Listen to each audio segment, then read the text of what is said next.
జూబ్లీహిల్స్ ఉప ఎన్నికకు బీఆర్ఎస్ ప్రచారం నేటి నుంచి మరింత ఉధృతం కానుంది. పార్టీ కార్యనిర్వాహక అధ్యక్షుడు కేటీఆర్ ఇవాల్టి నుంచి రోడ్ షోలు నిర్వహించనున్నారు. ప్రచారం ముగిసే వరకు రోజుకు ఒక డివిజన్లో రోడ్ షోలు, సమావేశాల్లో పాల్గొననున్నారు. కాంగ్రెస్ ప్రభుత్వ వైఫల్యాలను ప్రజలకు వివరించేలా బీఆర్ఎస్ నేతలు ఇవాళ జూబ్లీహిల్స్ నియోజకవర్గంలో మాట ముచ్చట కార్యక్రమం చేపట్టనున్నారు. జూబ్లీహిల్స్ ఉప ఎన్నికలో పార్టీ అభ్యర్థి మాగంటి సునీత గెలుపు కోసం భారత రాష్ట్ర సమితి తీవ్రంగా ప్రయత్నిస్తోంది. మిగతా పార్టీల కంటే ముందే బీఆర్ఎస్ ప్రచారాన్ని ప్రారంభించింది.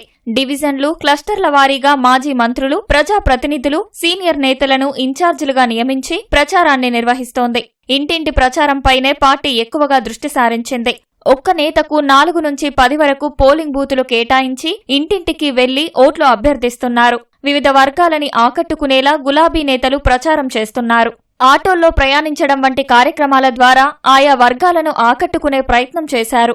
అభ్యర్థి మాగంటి సునీతతో పాటు ఆమె 2 కూతుర్లు అక్షర, దిశిర, కుమారుడు వాత్సల్యనాథ్ ఇంటింటి ప్రచారంలో పాల్గొంటున్నారు. ఇప్పటి వరకు వార్ రూమ్ ద్వారా ఎన్నికల ప్రచారం నిర్వహించిన బీఆర్ఎస్ కార్యనిర్వాహక అధ్యక్షుడు కేటీఆర్ ఇవాల్టి నుంచి క్షేత్రస్థాయిలో ప్రచారంలో పాల్గొననున్నారు. డివిజన్ల వారీగా రోడ్ షోలకు నేటి నుంచి శ్రీకారం చుడుతున్నారు. ఇవాళ షేక్పేట్తో ప్రారంభించి ఒక్కో రోజు ఒక్కో డివిజన్లో రోడ్ షో నిర్వహించనున్నారు. ప్రచారం చివరి రోజైన 9న జూబ్లీహిల్స్ నియోజకవర్గంలో కేటీఆర్ బైక్ ర్యాలీ చేపట్టనున్నారు. ఇవాళ జూబ్లీహిల్స్ నియోజకవర్గ వ్యాప్తంగా బీఆర్ఎస్ మాట ముచ్చట కార్యక్రమం ద్వారా ప్రచారాన్ని వినూత్నంగా కొనసాగించనుంది. నియోజకవర్గంలోని టీ దుకాణాలు, ఇతర రద్దీ ప్రాంతాల్లోని ప్రజలతో నేరుగా మాట్లాడనున్నారు. ప్రచార బాధ్యతల్లో ఉన్న పార్టీ ప్రజాప్రతినిధులు, సీనియర్ నేతలు ఎక్కడికక్కడ తమకు కేటాయించిన డివిజన్లు, బూతులలో ఈ మాటా ముచ్చట కార్యక్రమంలో పాల్గొననున్నారు. కాంగ్రెస్ సర్కార్ అధికారంలోకి వచ్చిన 2 ఏళ్లలో ప్రజలు ఎదుర్కొంటున్న సమస్యలని ఆ కార్యక్రమంలో ప్రస్తావించనున్నారు.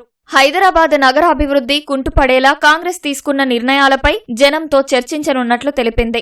కాంగ్రెస్ పార్టీ 24 నెలల పాలనా వైఫల్యాలు, ప్రభుత్వ పనితీరును మాటా ముచ్చట కార్యక్రమం ద్వారా ప్రజల్లోకి బలంగా తీసుకెళ్లడమే లక్ష్యంగా ఆ కార్యక్రమం చేపట్టినట్లు బీఆర్ఎస్ తెలిపింది.